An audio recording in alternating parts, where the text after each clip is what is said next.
Omagyanativrandasya Jananjana Shlaka Sakshun Militam Yena Tasmai Shri Gurave Namah. Namo Vishnu Padaya Krishna Pastaya Bhutale Srimate Bhaktivedanta Swami Namane Namaste Saraswati Devi Gaurvanya Pacharani Nirvishesha Sunyavadi Paskatyaya Desatarana Srila Prabhupada Ki. Recording in progress. Today we will continue discussing the pastime of Lord Krishna, blessing the wives of the Brahmins, and we will continue from text 27. Probably we will go till the end today. We will see where we come. So I will read text 27. Om Namo Bhagavate Vasudevaya Pranabodhi Manasvatma Darapatya Danadaya Yat Samparkat Paya Asams Tato Konva Parapriya. Translation.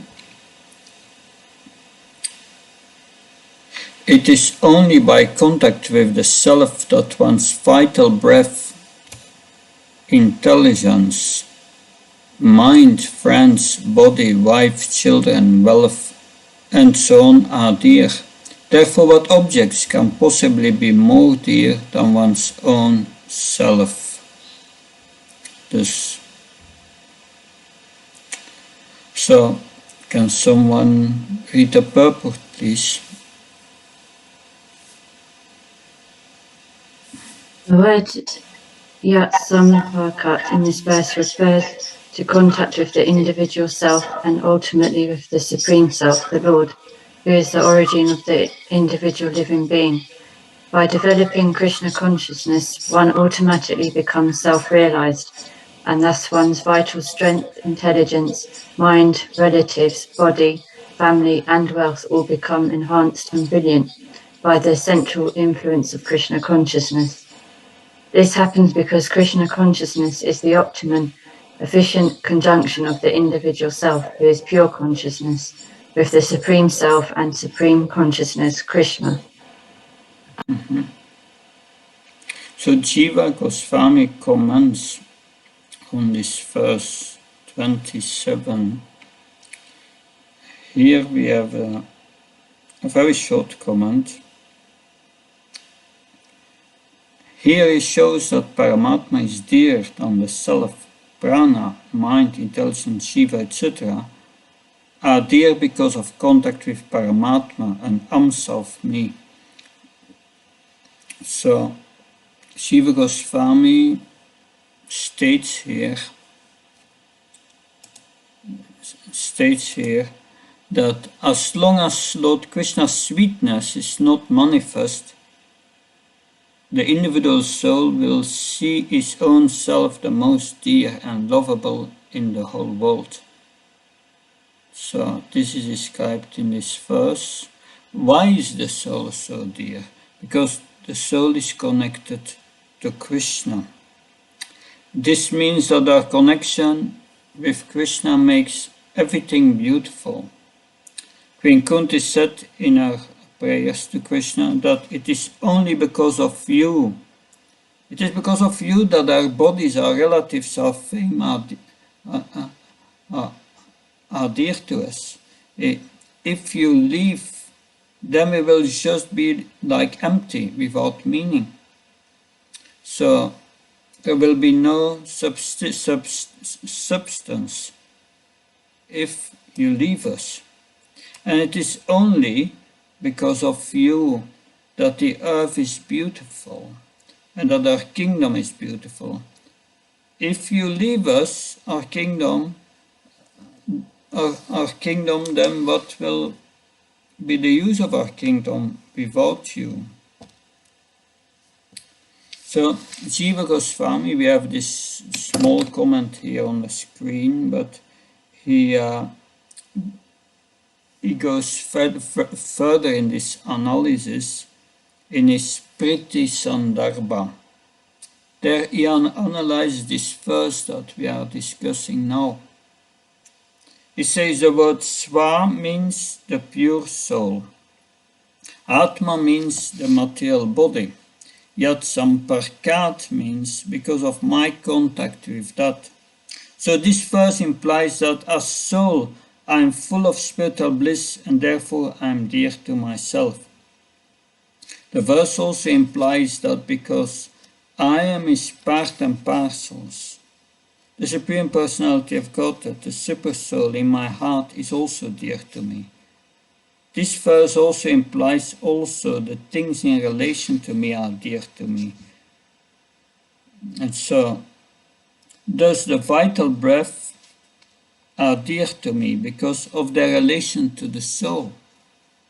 And when he appears in many forms, the Supreme Personality of Godhead is always dear to the individual soul. So we have seen during the Brahma Mohan Lila, Krishna expanded as all the cowherd boys and calves.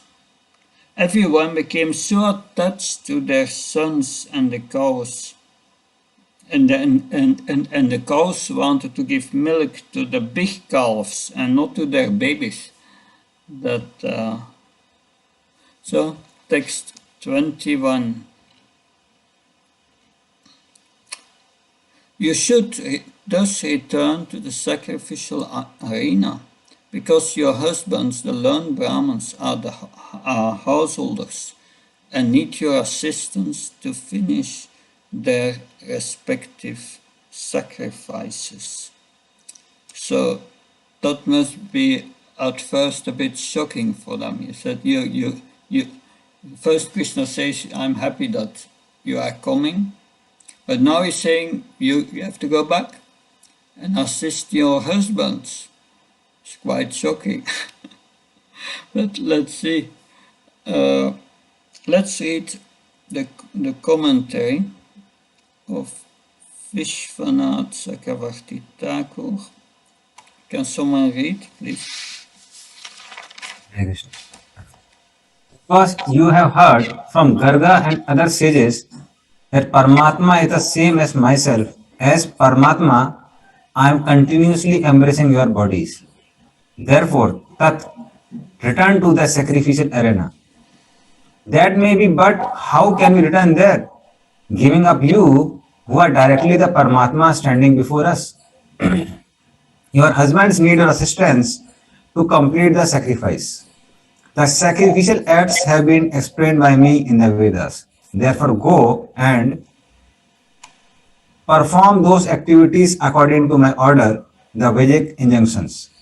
You will be able to see me directly there as well. So, if you do the sacrifice perfectly, then Krishna appears. Vishnu comes normally for such sacrifices. So, our acharyas, and that's interesting, they connect this pastime with the next. And the next pastime, which you will probably hear next year, is in a few days, is worshipping Govardhan Hill. And then these same brahmanas, they will prepare for the Indra Jagya. And then Krishna will tell his father, don't do it. So, why? Then the question is, why would Krishna appear in the Brahman sacrifice? They neglected him. When the cowherd boys came begging, the answer is it's because of the Brahmins' wives, because they are pure devotees. They will appear in the sacrifice. Good. 29. The wife of the Brahmins replied, Almighty One, please do not speak such cruel words. Rather, you should fulfill your promise that you always reciprocate with your devotees in kind. Now that we have attained your lotus feet, we simply wish to remain here in the forest so that we may carry upon our heads the garlands of tulsi leaves you may neglectfully kick away with your lotus feet. We are ready to give up all material relationships. So it's a very similar conversation between Krishna's and the Brahman's wives and between Krishna and the Gopis at the beginning of the Rasa dance. So we will read now Srila Vishwanath Chakravarti Thakur's comment. Yeah, there's interesting conversation. So, can someone read, please? The wives speak just as the gopis endowed with the greatest prema spoke to Krishna before the rasa dance. You should not speak such harsh words. Nrishamsam. The Veda Nigama say, Nasa punar avartate. He does not return, having attained your lotus feet. Make your own words true. Mame ve prapadyante tanstathaiva bhajamyaham. But it is not possible for you to give up your identity as wives of Brahmanas.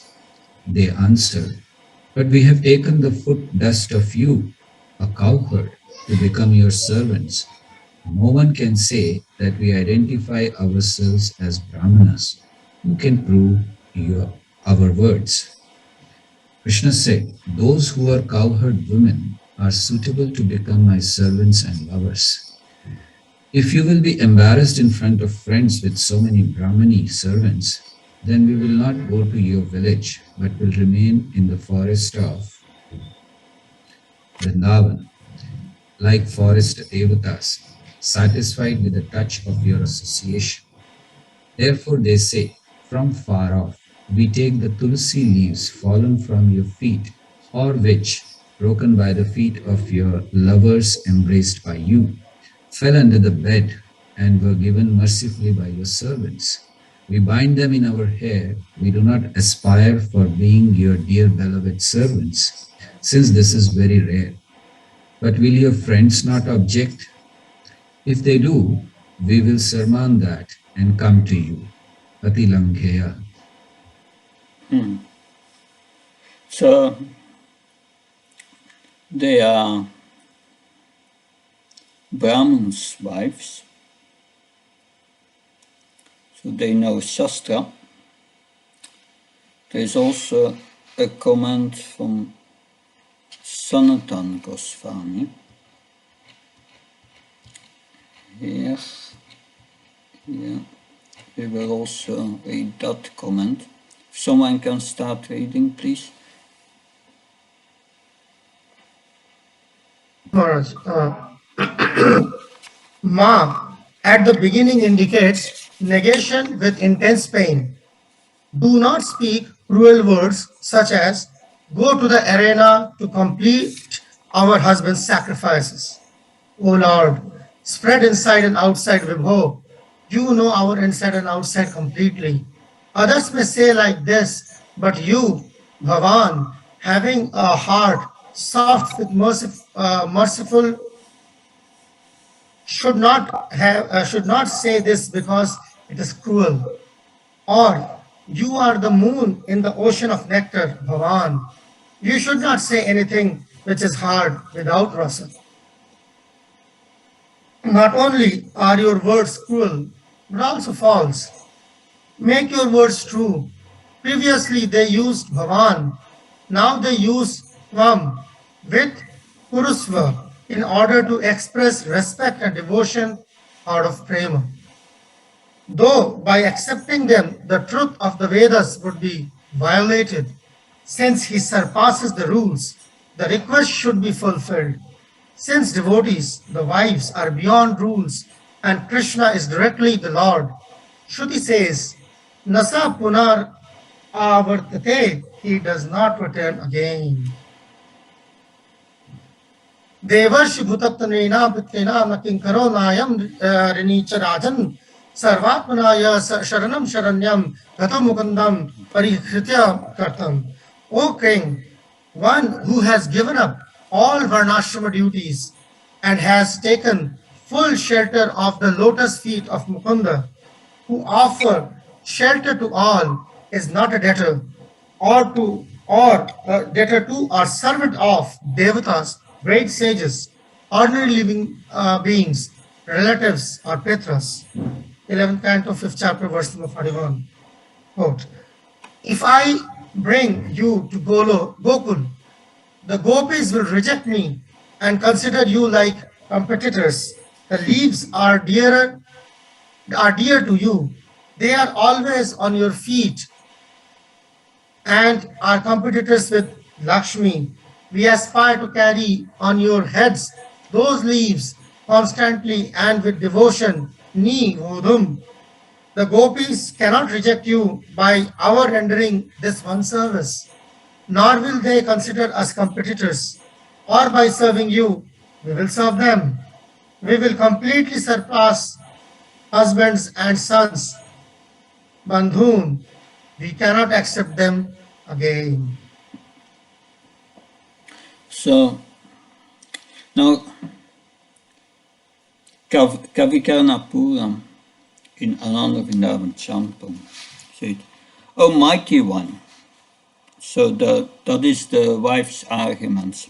O mighty one, dearest one to all living entities, please do not speak such cruel words which pierces the core of our hearts and as a thunderbolt. Please listen attentively, do not deprive us of the pleasure of seeing you. If you do, we will surely die.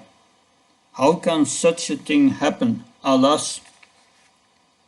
Now they are going to give some analogies why they cannot go back to their husbands. Does a river rushing out of a mountain peak turn back and take shelter inside the mountain? So they are like rivers going to Krishna. That's of course it naturally flows to the ocean, where remains neutral and unaffected. You are everything for those who have nothing in this world. O Murari, we have no one else in this world but you, therefore we cannot find any pleasure in returning home. In dense darkness one may make a mistake and go in the wrong direction, but by the power of his piety we may come to the right path. Simply a blind man attains divine vision. He will not reject that fortune. Alas, no doubt, you are learned in ethics and morality, but these words of yours are devoid of love and affection. Until now we have maintained our lives only by hearing your name and fame. You emanate the beauty and splendor of 1,000 cupids, but where is your sweetness now? So they say we have come for your love and you are rejecting us. Oh Damodar, they are calling him Damodar. Oh Damodar.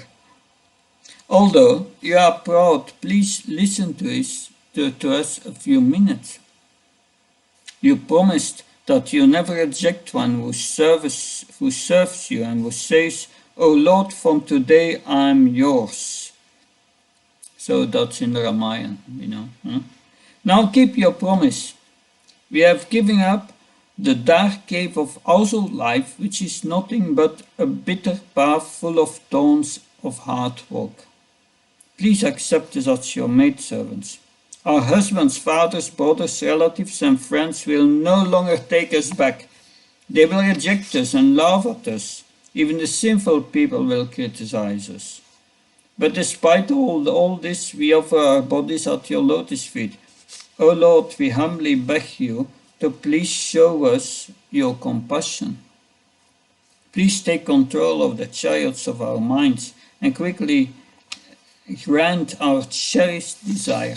O compassionate one, O compassionate one, we are fully surrendered souls. Please accept us, intoxicated with the shower of your nectarian association. So the Jagyapatnis here, they are revealing really their attachment to Krishna here. Now Krishna is going to reply, but before comes text 30. Our husbands, fathers, sons, brothers, other relatives and friends will no longer take us back. And how could anyone else be willing to give us shelter? Therefore, since we have thrown ourselves at your lotus feet and have no other destination, please, O chastiser of enemies, grant our desire. So, if someone can please read the commentary, which is on the screen.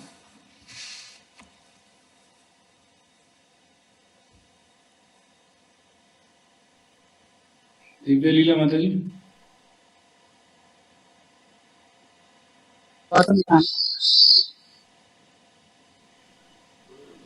Please read Prabhu, she got mobile. She had difficulty in reading. I will read. Yes Prabhu you can read Srila Vishwanath Chakravarti Thakur comments as follows. From their very youth, the Brahmana's wives had heard about Krishna's beauty, qualities, and sweetness from the women folk of Vrindavan village, and also from the flower ladies and the betel nut sellers and others. Consequently, they always felt ecstatic love for Krishna and were indifferent to their household duties. Their husbands, seeing them as deviants, doubted them and avoided dealing with them as far as possible. Now, the wives of the Brahmanas are ready to formally reject their so-called families and neighbors. And out of great agitation, they were crying and placing their heads upon Krishna's lotus feet, offering obeisance. In this way, with choking voices, they spoke the above words. They begged that Lord Krishna bestow upon them the benediction that he be their only destination, that he, the chastiser of enemies, subdue all their enemies, those difficulties obstructing them from attaining the Lord. The wives of the Brahmanas simply wanted to serve Lord Krishna, and this is pure Krishna consciousness in ecstatic love of God. Hare Krishna. So now we will hear Krishna's reply. In 7 verses.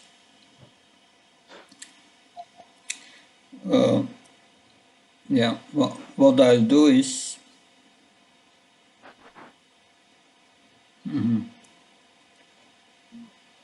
I first read his reply. I will read 7 verses and then we will come back.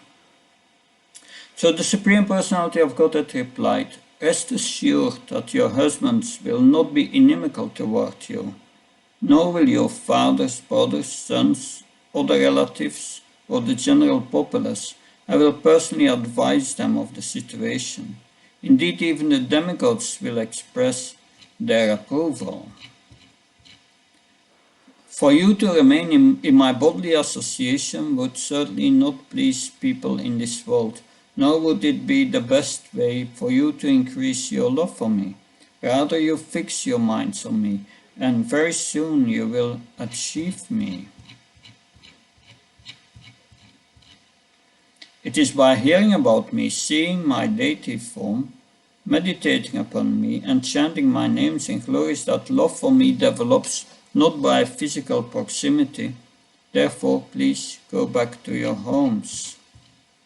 Sukadev Goswami said, thus instructed the wives of the Brahmins returned to the place of sacrifice. The Brahmins did not find any fault with their wives, and together with them they finished the sacrifice.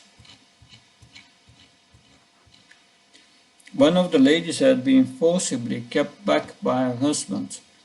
When she heard the other describe the Supreme Lord Krishna, she embraced him within her heart and gave her material body, the basis of bondage of material activity. Govinda, the Supreme Personality of God, had fed the cowherd boys with that food of 4 varieties. Then the all-powerful Lord himself partook the preparations. Text 7. Thus the Supreme Lord, appearing like a human being to perform his pastimes, imitated the way of human society and enjoyed pleasing his cows, cowherd boys, and cowherd girlfriends with his beauty and action. So now we go back to 31.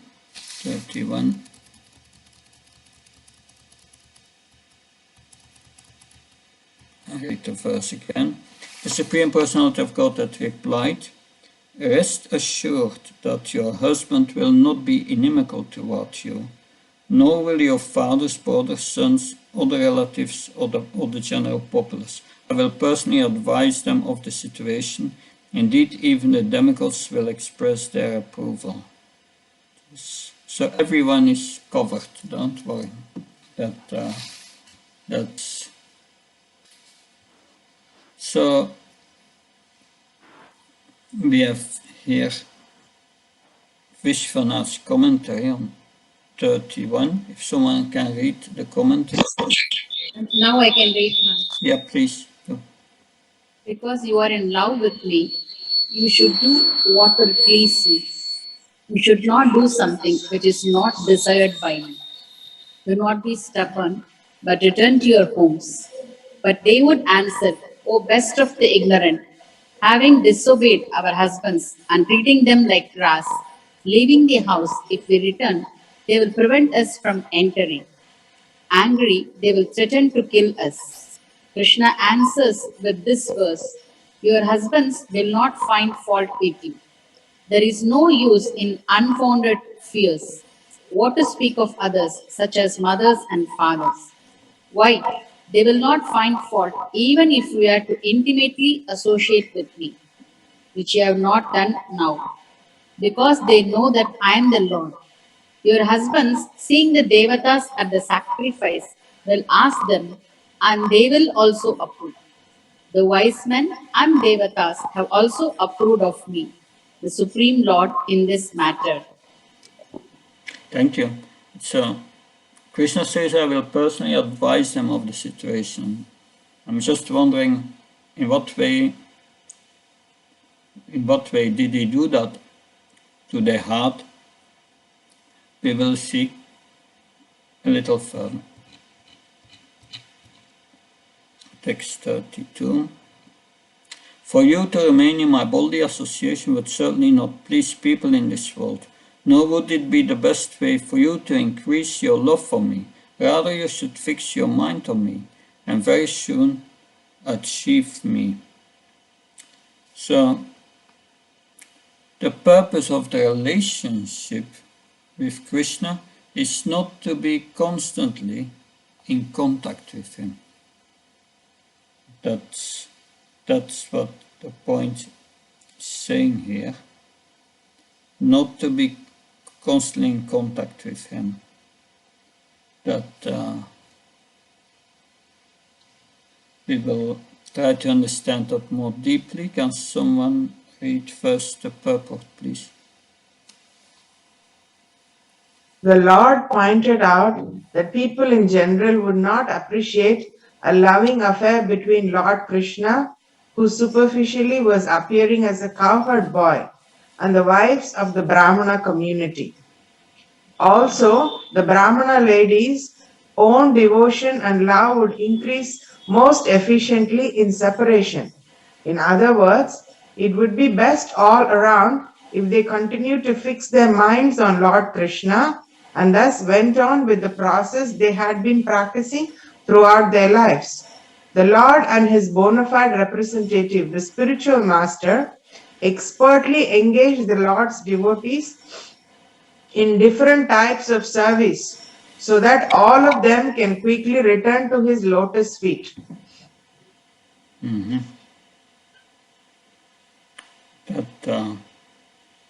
That's 32. So worshipping Krishna in separation is the highest.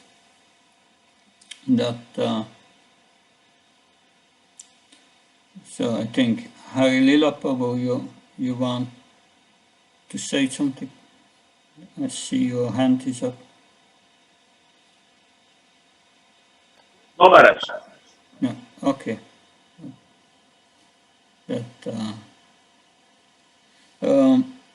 Text 33.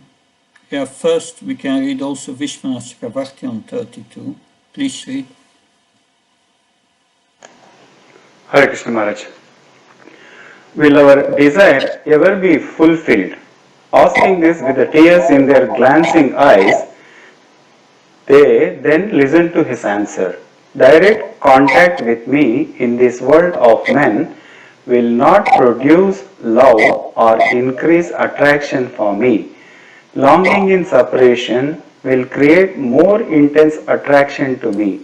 Therefore, Tat, absorb your minds in me and you will attain me soon. So, Krishna gives instructions for all of us here, especially in his verse 33. It is by hearing about me, seeing my deity form, meditating upon me, and chanting my names and glories that love for me develops, not by physical proximity. Therefore, please go back to your homes. Vishwanath Chakravarti says here, hearing Krishna's words, they understood his wish and they left. However, the Gopis of the Rasa dance, though understanding his word and desire, remained with Krishna.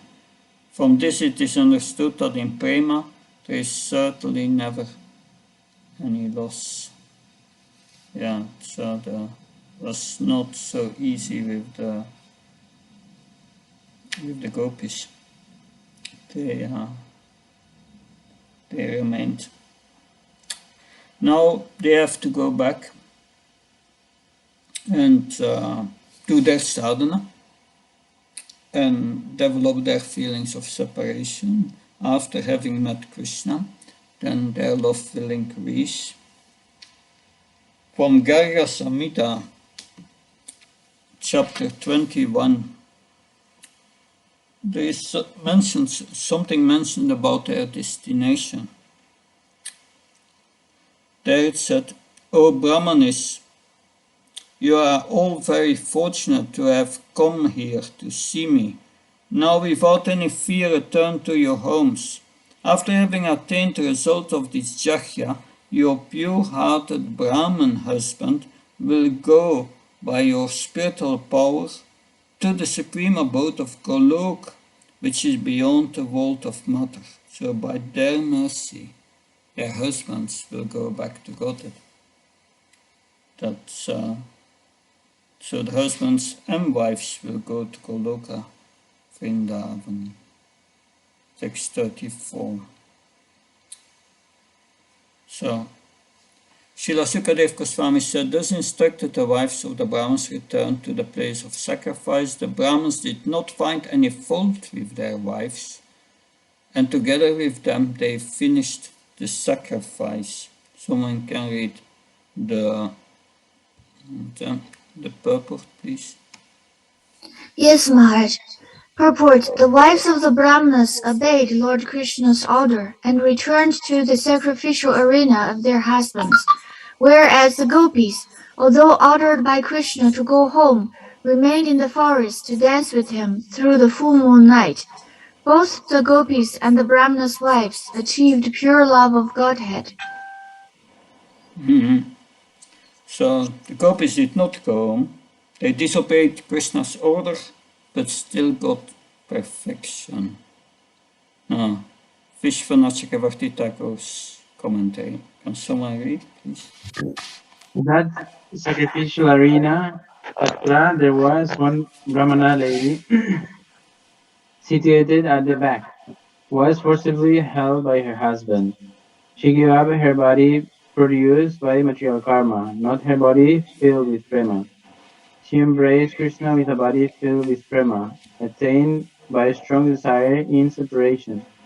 Unseen by others, she assumed her spiritual body and quickly left that place to meet Krishna. Having given up husband and other objects of attachment, it is surprising that someone also gives up the material body to meet Krishna. Is it? Is a question.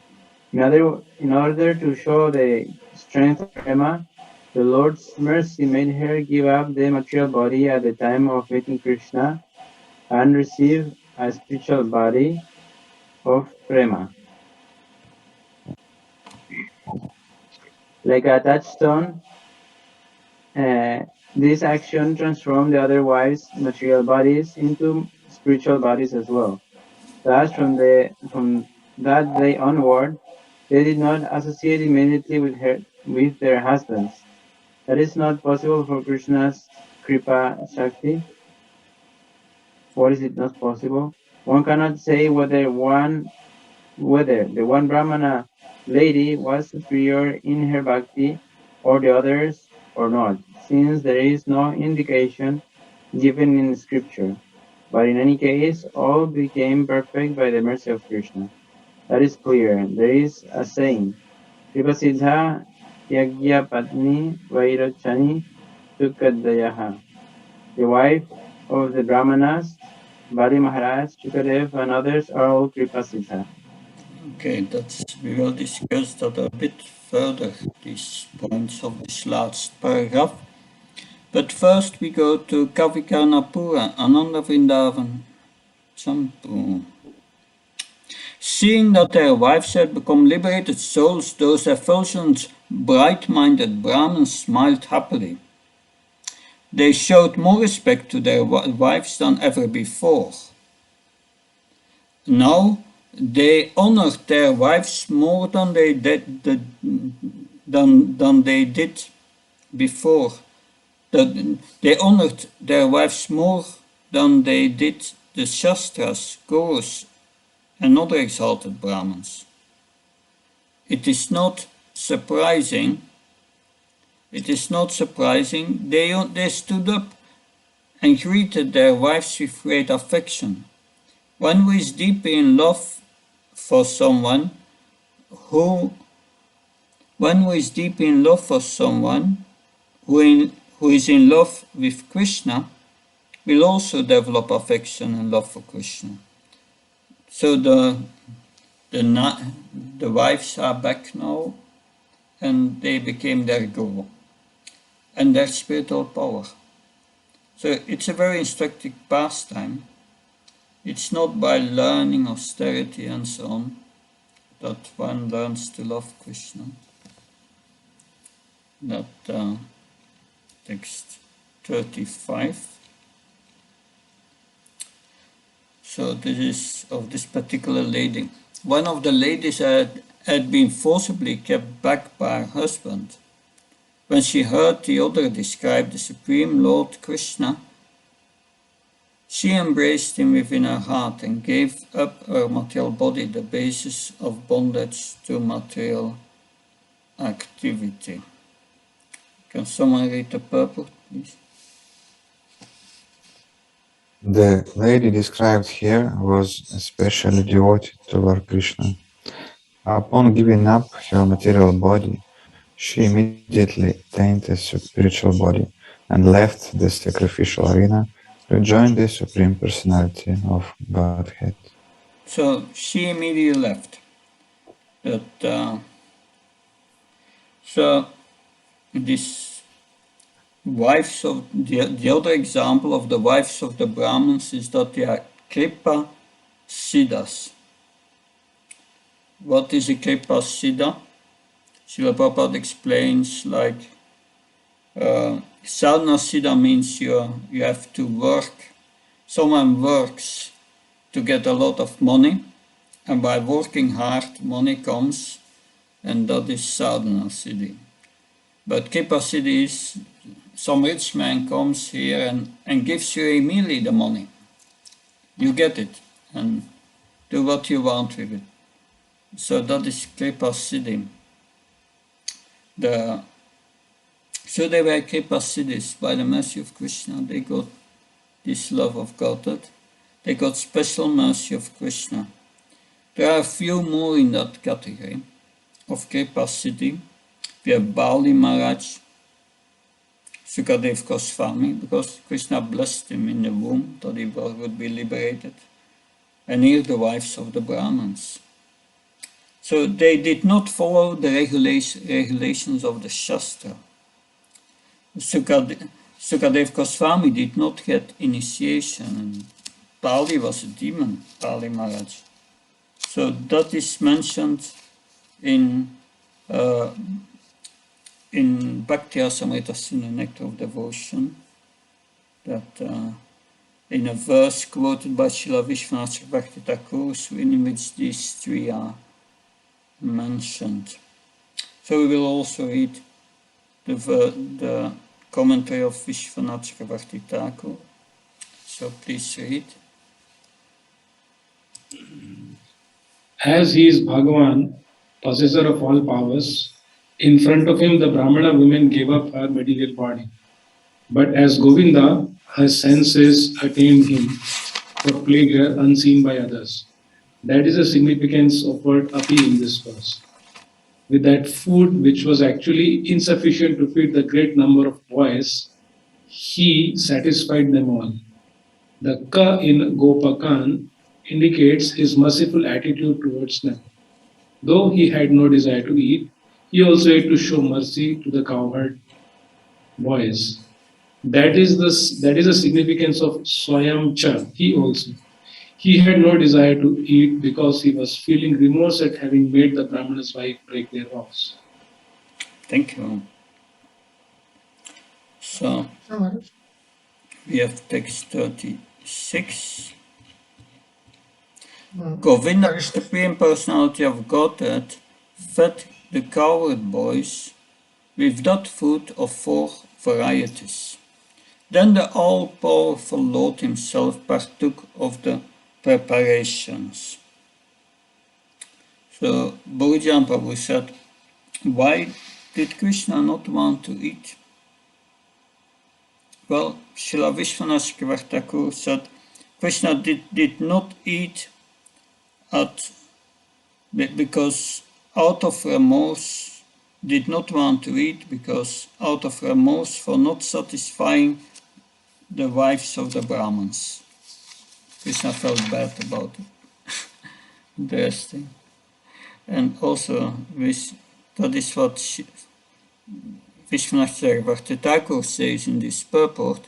Someone can read it, please. In this way, Krishna did not directly enjoy with the wives of the Brahmanas, but he did enjoy with the wives of the cowherd men. This is the intention of this verse. Leela Nara Va Vapu means that Krishna had a human-like body for expressing his pastimes.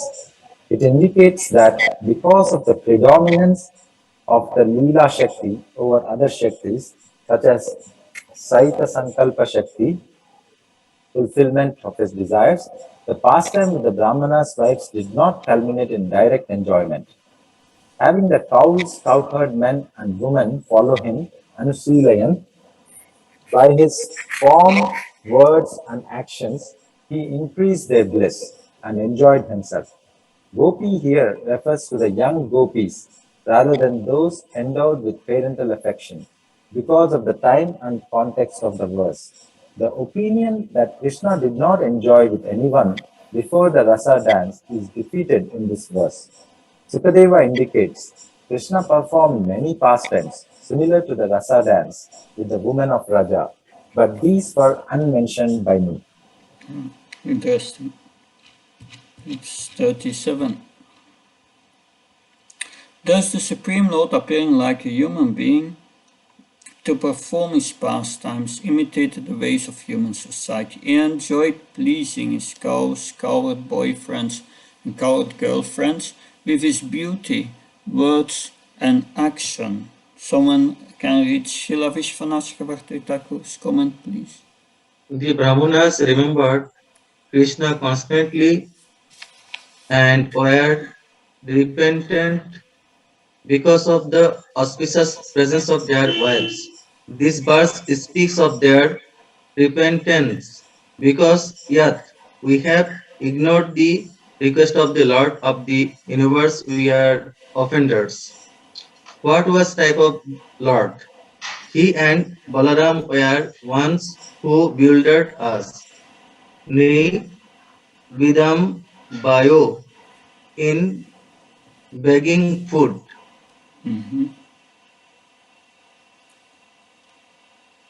So, Krishna enjoyed pleasing his cows, coward boyfriends and coward girlfriends with his beauty, words and action.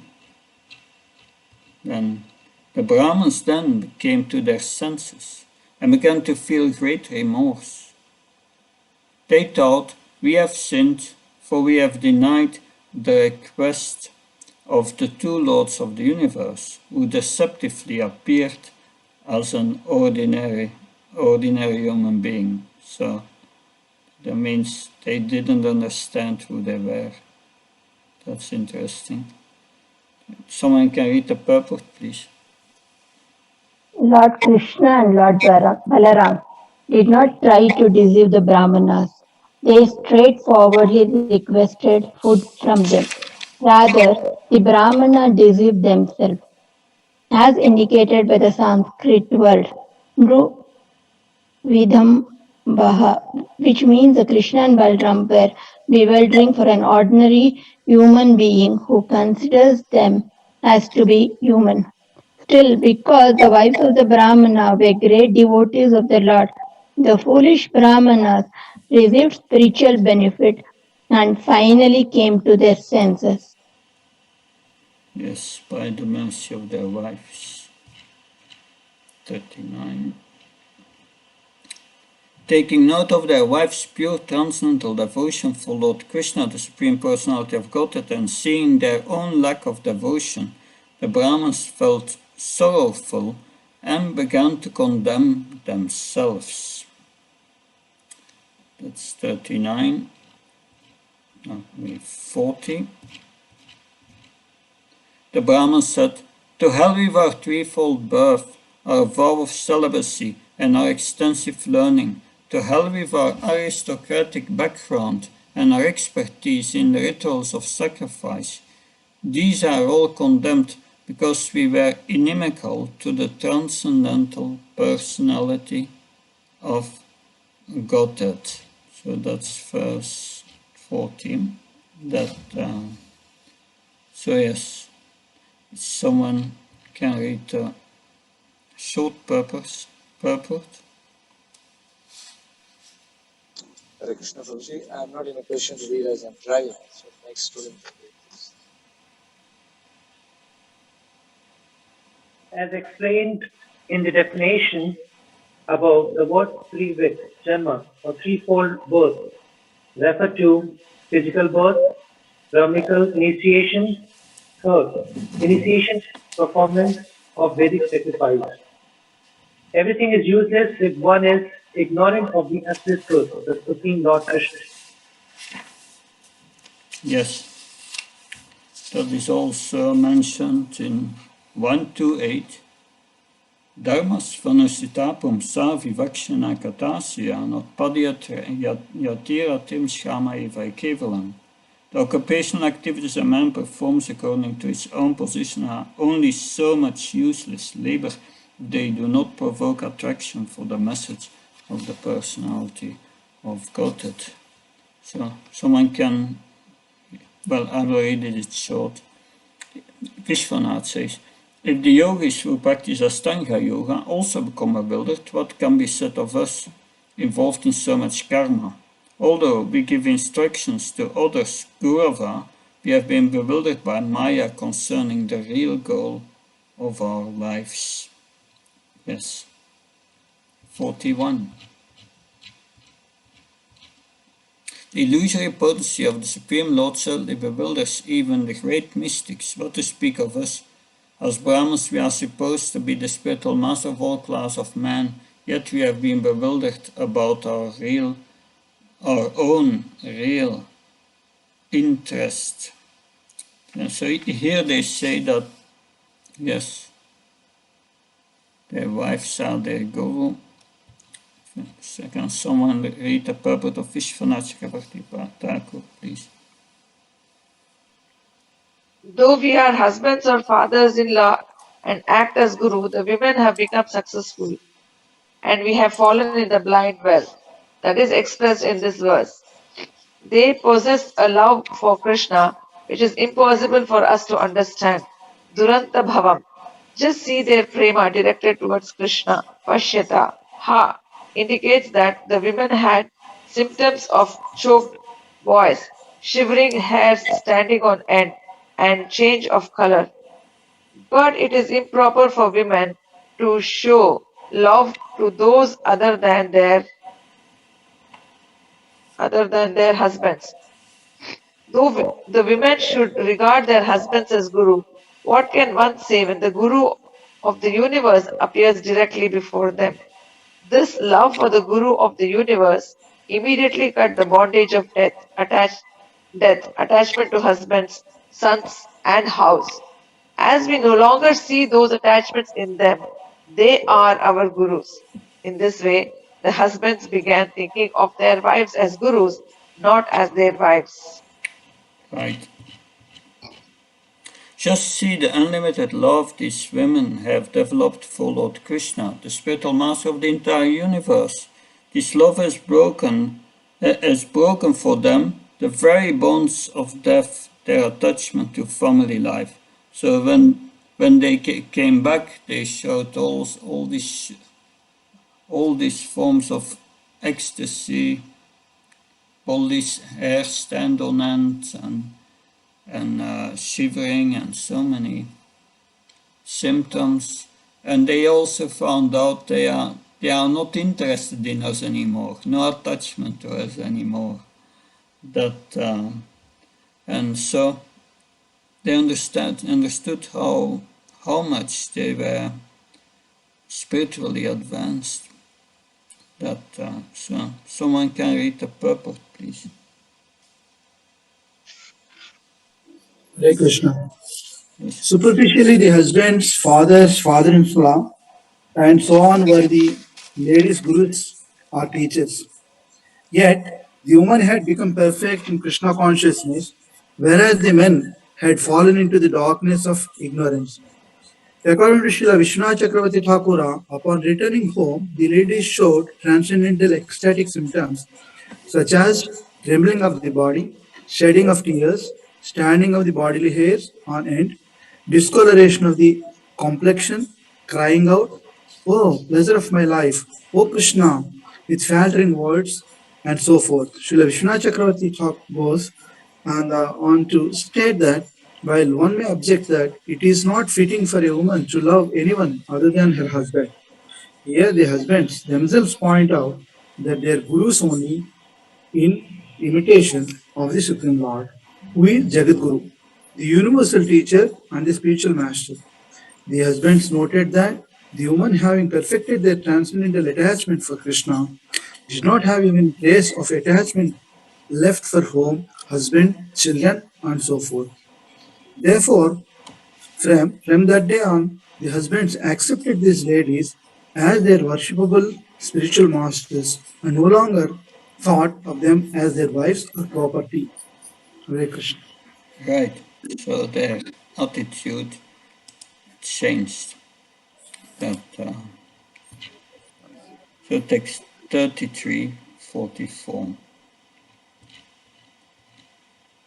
These women had never undergone the purificatory rites of the twice-born classes, nor have they lived as brahmacharis in the ashram of a spiritual master, nor have they executed austerities, speculated on the nature of the self, followed the formalities of cleanliness, or engaged in pious rituals.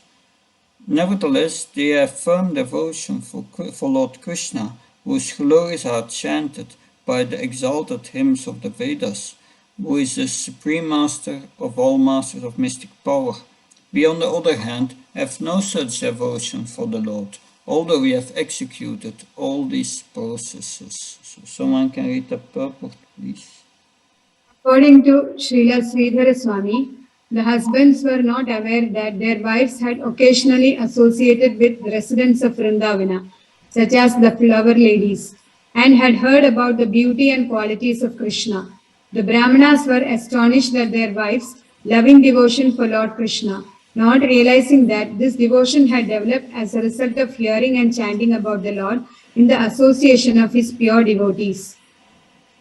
So the Brahmins' wives were not being proud Brahmanis. They have just been hearing from the Aborigine flower ladies who were pure devotees. So can someone read Vishwanath Chakravarti Thakur's comment, please?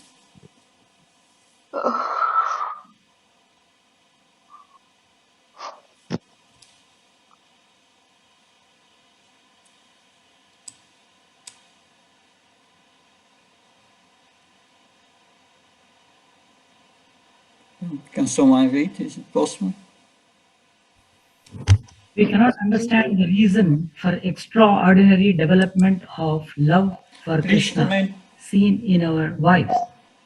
That is the intention of this verse. They did not perform Upanayana Samskara, living as brahmachari in the Guru's ashrama, perform austerities, meditate on the soul, or perform auspicious rites. But Krishna alone, who is the Lord of the best yogis, knows and causes this. The cause of their bhakti was hearing about the form, qualities, and activities of Krishna from the mouths of the garland makers and other women of Vraja. But because the Brahmanas did not know this, they did not mention it. This is Sukadeva's intention here. What the mercy the Lord shows and what selfishness we have. That is what they express in this verse. So they are condemning themselves now. Text 45. Indeed, infatuated as we are with our household affairs, we have deviated completely from the real aim of our life. But now just see the Lord, through the words of these simple cowherd boys, has reminded us of the ultimate destination of all true transcendentalists. Vishwanath. As he is full in his desires ever satisfied, what need does he have of us? It cannot be anything else except causeless mercy. Anyata, Lord begging for food is the meaning for him. It is a criticism of our material activities, vidambanam. So they got to understand what was going on. So I think we will stop here, and it is now nearly 5 o'clock. So we will resume at 5:15 and go to the rest of the recording stopped. Hare Krishna.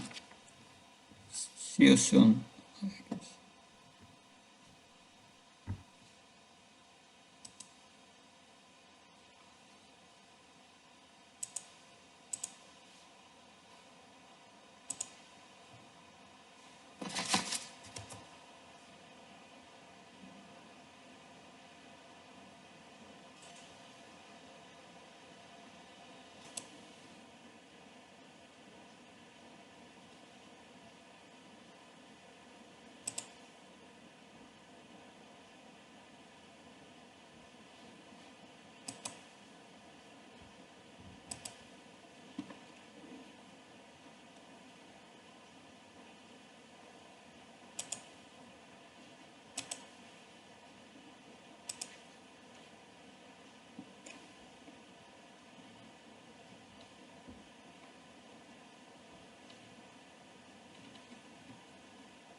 Hare Krishna, we will continue.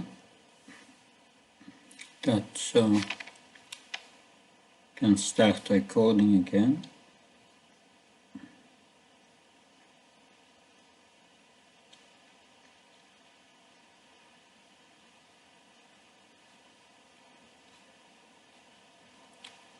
So, text 46. Otherwise, why would the Supreme Controller, whose every desire is already fulfilled and who is the master of liberation and all other transcendental benedictions, enact this pretense with us, who are always to be controlled by him? Recording in progress. Although Lord Krishna is absolute truth, he humbly sent his coward boy friends to beg food from the Brahmins. In so doing, he exposed the Brahmins' foolish arrogance and established the glories of his own transcendental beauty by attracting their very wives to surrender at his lotus feet. Someone can read the purport of Vishwanath Chakravarti. Hare Krishna Maharaj. I can't see the commentary, Maharaj. Is it? Yeah. It should be on the screen now. Okay, thank you. Krishna begged rice because he was hungry, not to show mercy, and you should not say that he is ever satisfied, because he performs activities like herding cows for some purpose. This verse answers these objections. The goddess of wealth constantly, Asakrit, worships him, giving up her natural tendencies of fickleness. Satma dosasya apavargena. But still, he asks for food. That is bewildering to people like us. We think he is not the Lord because of such actions. Yeah, they are saying yes, he's begging for food and that he's husband of the goddess of fortune. So why does he need food? That's bewildering. I have here from Krishna book, chapter 23. If someone denies the self-sufficiency of Krishna on hearing that he was tending cows for his livelihood, or if someone doubts his not being in need of the food, thinking that he was actually hungry, then such a person should understand that the goddess of fortune is always engaged in his service. In this way, the goddess can break her faulty habit of restlessness. So it mentioned here, Lakshmi has a problem. She is chanchala. But Krishna corrects the fault in Lakshmi, because she cannot leave his lotus feet. So in the Brahma Samhita it is stated that Krishna is served in his abode with great respect by not only one goddess of fortune, but many thousands. Therefore it is simply illusion to think that Krishna begged food from the Brahmins. It was actually a trick to show them mercy by teaching them that they should accept him in pure devotional service instead of engaging in ritualistic ceremonies. So this is a very significant point. He wanted to trick them by begging to show them that actually what you are doing is useless, these ritualistic sacrifices. In this chapter, Krishna is bringing down the pride of the earthly gods, which are the ritualistic Brahmins. And in the next chapter, he will bring down the pride of the demigods. Both of them were proud. The Brahmins were proud and Indra was proud. He is showing what is the goal of life and that the sacrifices they are doing, he is going to do the same thing So he's showing what's the goal of life and what's the goal of the sacrifice they are doing. He's going to do the same, but followed in the next chapter. Now, that was, yes, Vishwanath, 47. Hoping for the touch of his lotus feet, the gods of fortune perpetually worship him alone, leaving aside all others and renouncing her pride and fickleness. That he begs is certainly astonishing to everyone. Purport: the Supreme Master of Gods of Fortune herself obviously does not have to beg for food, as pointed out here by the Brahmins, who are finally manifesting real spiritual intelligence. So the Lord wants the devotion of the Brahmin's wife, not the food. Now, 48, 49. All the aspects of sacrifice, the auspicious place and time, the various items of paraphernalia, the Vedic hymns, the prescribed rituals, the priest and sacrificial fires, the demigods, the patron of the sacrifice, the sacrificial offering, and the pious results obtained are simply all manifestations of his opulences. Yet even though we had heard the Supreme Personality of Godhead Vishnu, the Lord of all mystic controllers, had taken birth in the Yadu dynasty, we were so foolish that we could not recognize Sri Krishna to be none other than him. That then text 50. Let us offer our obeisances unto Lord Krishna, the Supreme Personality of Godhead. His intelligence is never bewildered, whereas we, confused by his power of illusion, are simply wandering about on the paths of fruitive work. So, near the end of this chapter, now Krishna's names are mentioned. 51. We were bewildered by Lord Krishna's illusory potency and thus could not understand his influence as the original personality of Godhead. Now we hope that he will kindly forgive our offense. So it's also good to beg forgiveness for mistakes. That 52. Thus reflecting on the sin they had committed by neglecting Lord Krishna, they became very eager to see him, but being afraid of King Kamsa, they did not dare go to Vraj. So please, someone read the purport, please.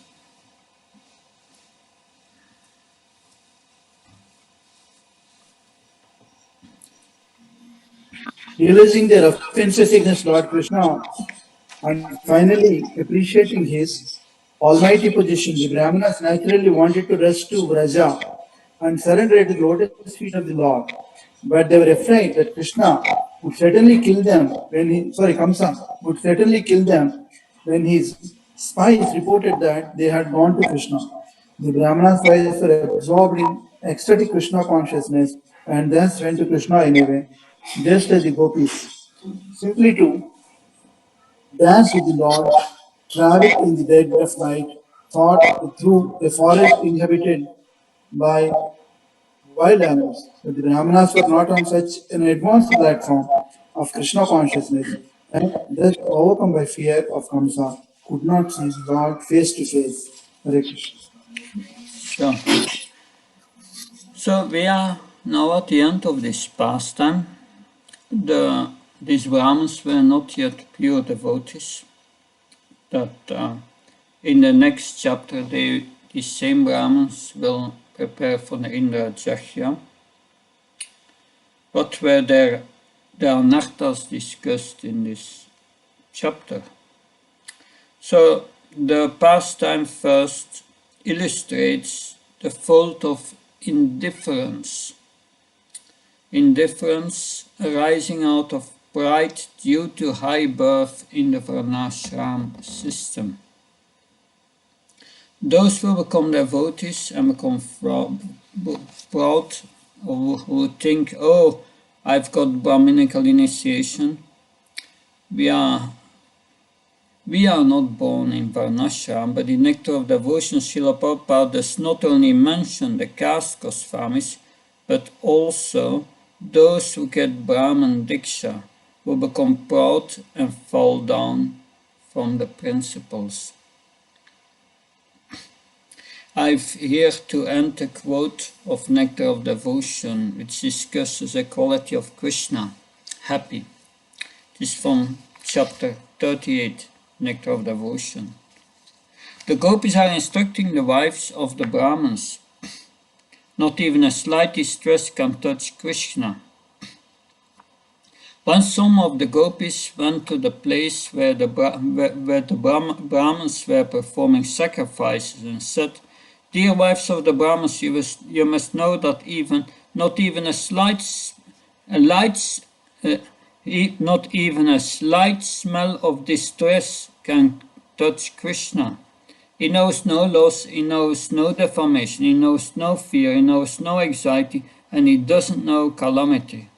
He is simply encircled by the dancers of Raj and is enjoying their company in the rasa dance." So the Gopis were there and told them about Krishna also. The Brahmins were fearful of Kamsa. If you would know that their wives associated with Krishna. So they were fearful. So that is the end of this chapter. Any points of discussion? What did we learn from this pastime? So. Maharaj, I have a question or a comment, you can say. Yes. In the 36th verse, Maharaj, Vishwanath Chakravarti Thakur is, I don't know in the purport or in the Vishwanath Chakravarti Thakur's commentary, I don't know. They said that Krishna did not dance or did not have pastimes with the Brahmana's wives, but he had pastimes with the wives of the cowherd boys. So can we take it that during the Brahma Vimohana Leela, then all the girls were married to the Lord, and that's why he had pastimes with them? Is it like that, or that's why he had? I think that is an example, but there were other pastimes also, and I think one of the acharyas in the Bprs we read mentioned that Sukadev Goswami did not tell all the pastimes, many other pastimes in which he met with the cowherd girls outside the rasa dance. So that is what we read before, yes. Is that okay? No, my point was that he had pastimes with these cowherd girls, because gopis, because they were already married to him when during the Brahma Vimohana Leela the marriage of those girls happened. So he was already married to them. So in that sense, they were already his wives, and these were the wives of the Brahmanas, and so he did not have pastimes with them. That was my doubt. Yes, sure. That's different. Yeah. Sure. Something else? Maharaj? Yes, Bhima. I had a question. Yeah, I raised my hand also. When we were talking about before lunch, we were talking about when the break, talking about Kripa Siddhi, and there was a mention. So, do we have any example, or can an atheist get Kripa Siddhi, or the person has to be at least theist? Yeah, Kripa Siddhi means one gets the mercy of a pure devotee, and a pure devotee has a liberty to give it to anyone. So you see also that Narada Muni was blessing Prahlad in the womb, that and since his birth he had devotion for Krishna.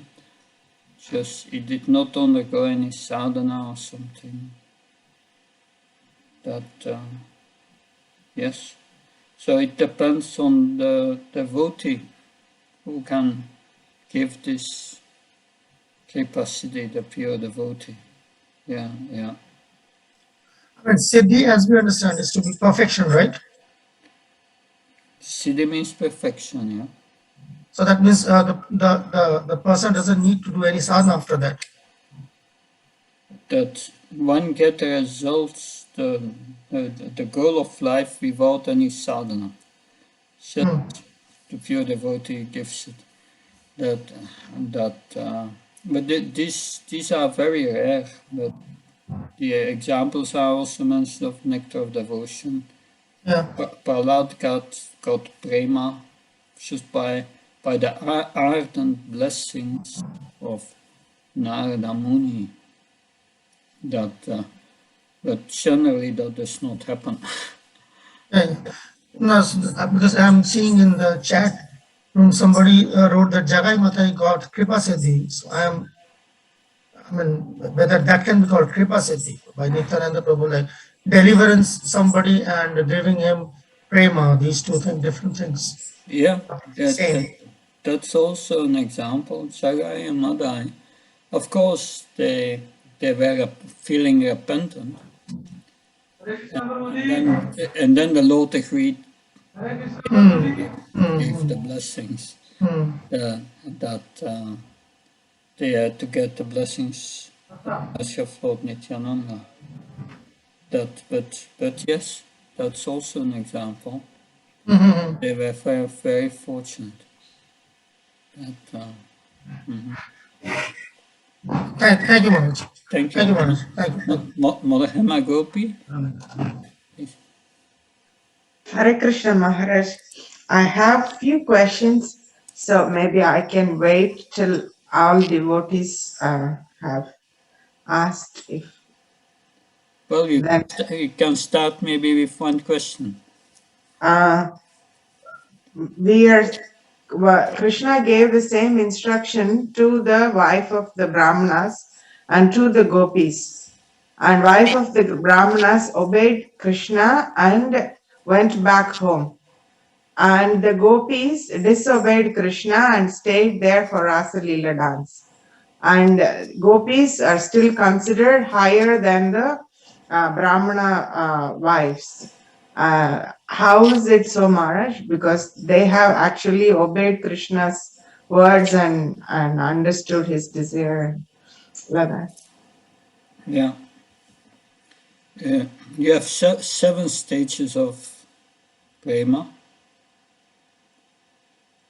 Sneha, Pranaya, Mana, Raga, Anuraga, Bhav, and Mahabhav. These are 7 stages. And these gopis were at Mahabhav, as the highest stage. And they had the most intense love for Krishna. When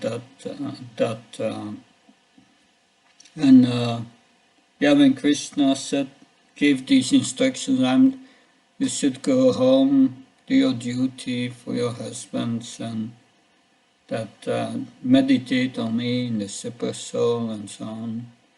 And the gopis, they disagreed. Because now they said you brought us here, that we surrendered everything for you. Our family, our chastity, everything, we are here now. And don't be stubborn, they told Krishna. You should reciprocate with us now. We want you, not this jnana. Because this jnana is for those who are still in the body concept, who are not liberated. But they surpassed liberation. They don't need this jnana, they don't need to learn that they are not a body and all these instructions. They are nitya siddhis, they are in their spiritual body. So That's not. So they were of a different category than the Brahmins' wives. Brahmins' wives, they were in a process of sadhana, but because they pleased Krishna, Krishna gave them immediately the realization of prema, but not on the level of the gopis, seemingly. It's a different level. Someone else has another question, please? Maharaj? Yes, Narottam. Previously, I think it was mentioned that the husbands of the wives, they got the benefit when the wives served the Lord. Is that so? They were benefited. Can you Is that the point you are making? That my point? Like usually, like the husband. Well, this is what I understand. Yeah. Like the husband's spiritual benefit, the wife gets automatically, but the husband gets the wife's right. karma activity. Yeah. The reaction of the like 50% or something like that. I'm not sure how it works. Yeah. So my question was if the husbands got benefited when the wives were when the wives served the Lord. Yeah. So how the thing is they got a benefit because they accepted their wife as gurus, and that's another relationship that and Krishna was pleased with that, and therefore they became purified. But mostly there is also the principle on the karma level that everyone who is associated with each other in family or so, they get each other karma. That's natural. But this is on the spiritual level. It's not on the level of karma. So they got a benefit by accepting their wives as gurus. By that, they came to their senses. They became humble. They condemned themselves. They saw reality. Does that help, Narottam? Thank you, Maharaj. Yeah. So, someone else has another question? Otherwise, we go to the second question of Mother Emma Gopi.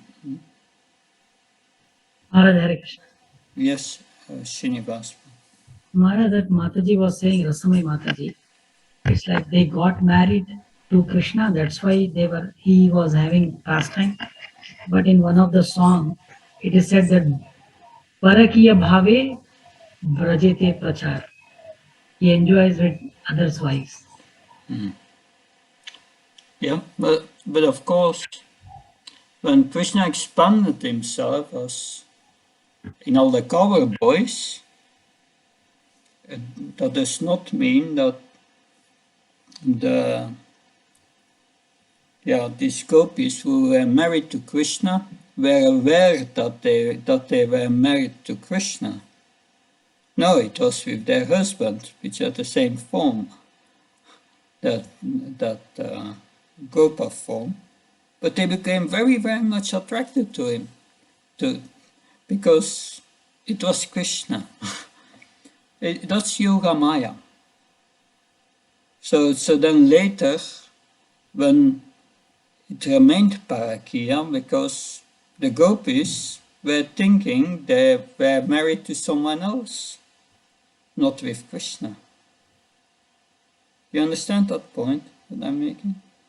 That in that way it remained Parakiya. That the gopis who were married to Krishna during that year were not aware that they were married with Krishna. But their love increased 1,000 times for their husbands, for the gopi with whom they married, because it was Krishna. because they were not aware of that. So it remained in that sense Parakya. But Maharaj, if the others' wives also, if they love Krishna, nothing wrong in that. No, there is nothing wrong in that. There's nothing wrong in that, but it's technically Parakya because it's more exciting. That on the material level it's more abominable. Yes. So on the spiritual level it's the highest. That, yeah. Good, thank you.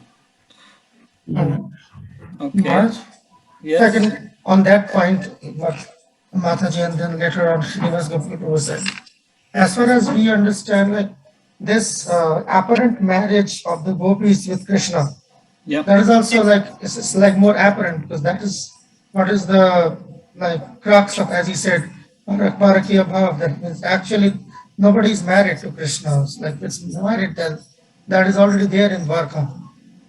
So, if you want to comment on that, like how seriously is the marriage between the gopis and Krishna are to be taken, like in the novel? Yeah, that is. It's an exchange of love that we have heard also in the previous chapter. These unmarried gopis, Krishna stealing the garments, their garments. They were, in that sense, they were also married to Krishna. But it was done in a way that Yoga Maya had to arrange that nobody would know that way, that they are married.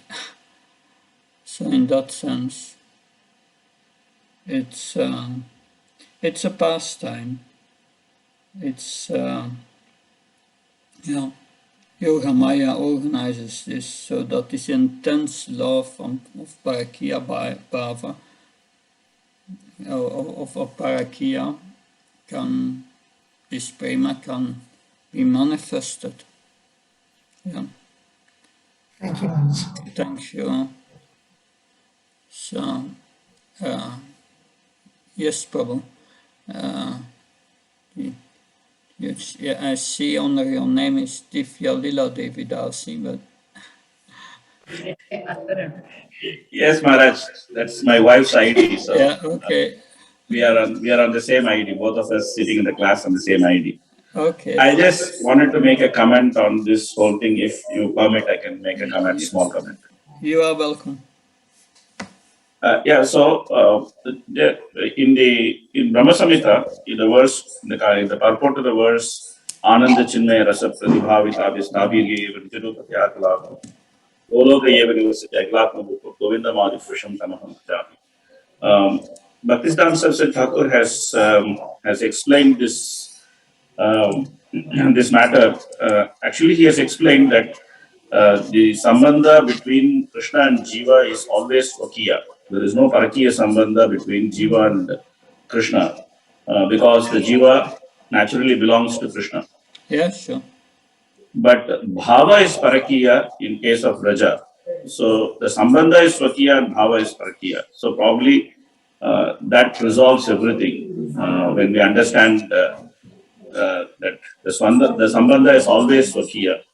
And only the mellow of relationship is Parakiya.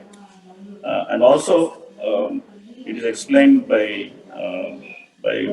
Bhaktivedanta Thakur in Jaiva Dharma that in Goloka, the gopis are actually not having husbands.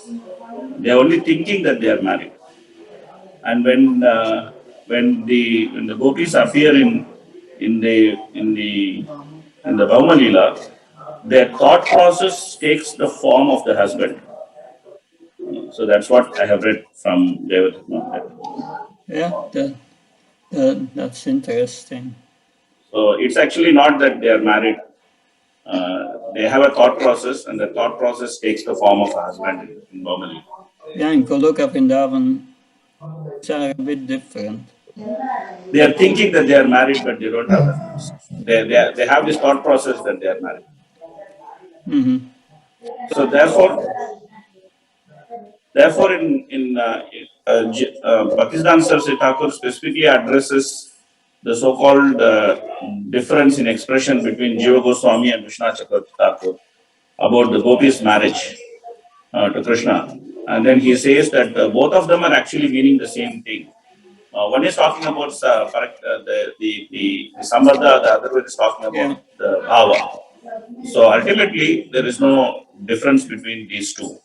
That's what I remember reading as explanation between these two.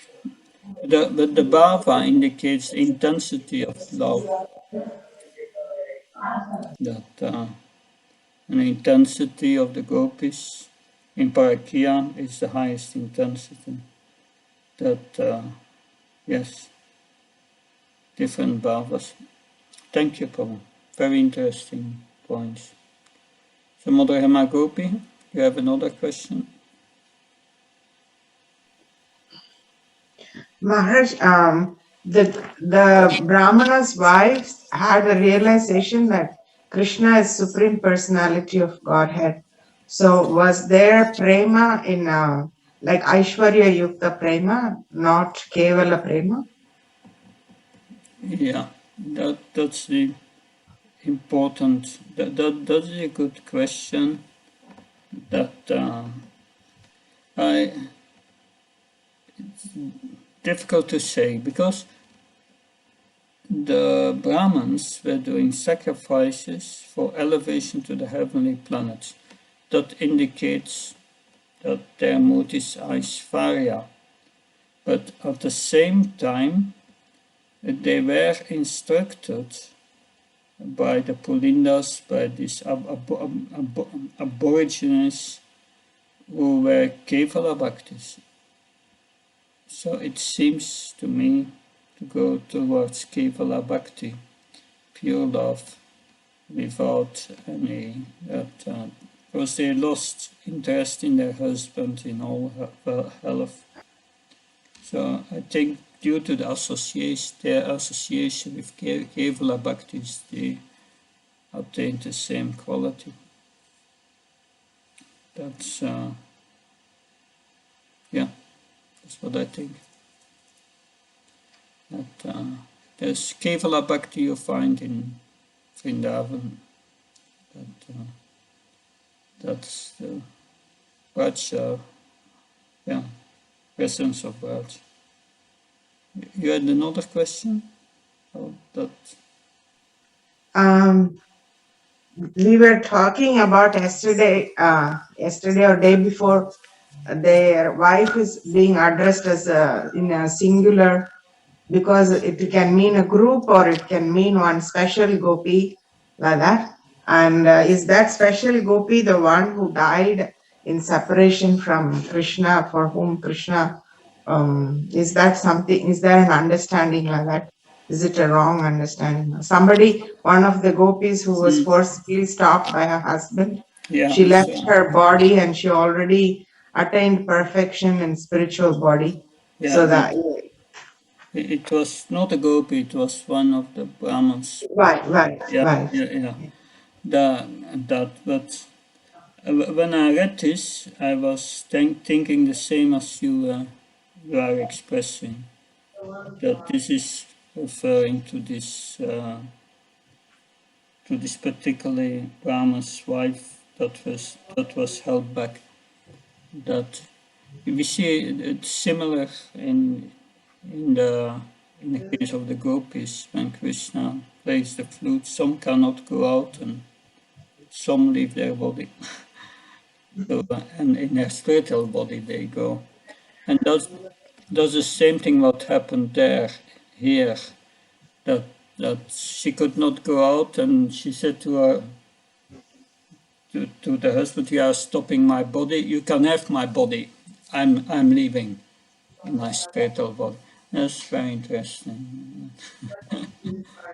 Thank you. So, any other points?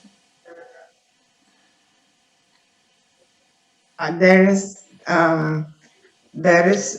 this question I had regarding the mood of the Gopas. Gopas do everything to please Krishna. So they went to beg because they thought Krishna and Balaram need prasadam, need food. So, and then they actually go and tell Krishna and Balaram asked for food, but in the beginning it's them, they are the ones who say, please kill this hunger, you kill every demon, you kill our hunger like that. And then later they go to tell the Brahmanas, Krishna and Balaram are asking for food. They are hungry like that.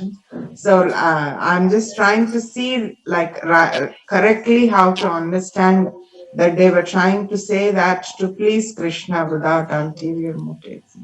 Yeah, I see two things here. The first is they were selfless. They were concerned about Krishna and Balaram, that probably they felt also a bit hungry, but they were thinking first to Krishna and Balaram.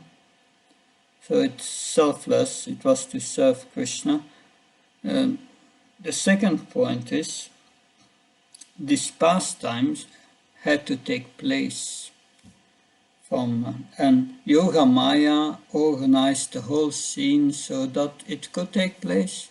Otherwise, how could this pastime start? How could his Brahman's wife's desire to see Krishna be fulfilled? So I see at least these two reasons, but mostly it's good to approach the scriptures to different angles of vision. And I mentioned two, but there may be much more. Okay, thank you. Interesting questions today. So, any other further question? So, thank you. Hare Krishna Maharaj. Yes, Srinivas. Maharaj, there are three births are there. So the last one is like sannyasa, is it? So 3 births? Yeah, one is like from parents, one is Brahman initiation. Yeah, from the natural parents, then the initiation, and the third birth here mentioned is a different one. It's not sannyas. The third birth mentioned here is the initiation of these Brahmans in the performance of ritualistic sacrifices. There's a special initiation. We don't have that in ISKCON. That's the third one. Yeah, that's special. We don't have that. That means there are other types of initiation also. Good. So thank you very much. It was my pleasure to be with you. That we needed only 4 days, but Pujan Prabhu and Narayanji in the first batch, they spent also the same time as we did. So tomorrow there will be no class. We are finishing today, and I hope I was of any help in preparing and facilitating this class, and I wish you all the best for the end of the year, and next year a very deep absorption in the Bhagavatam and lots of spiritual advancement and the mercy of Srila Prabhupada and Krishna. Thank you very much. Srila Prabhupada ki. Prabhupada ki.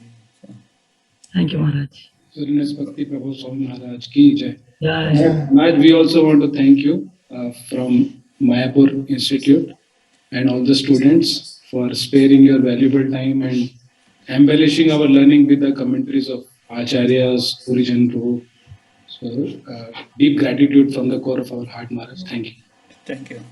Hare Krishna. Thank you, Maharaj. Thank you, Maharaj. Thank you, Maharaj. Your Thank you, presence Maharaj. was so inspiring for us. And the way you actually walked us through the different commentaries and your very presence of presenting those commentaries in your very sweet voice It was an experience to be with you and actually read these commentaries. Thank you very much for spending your time. Thank you very much for being with us. And thank you very much for explaining so many different things. Thank you very much. It's my pleasure. Jai Prabhupada.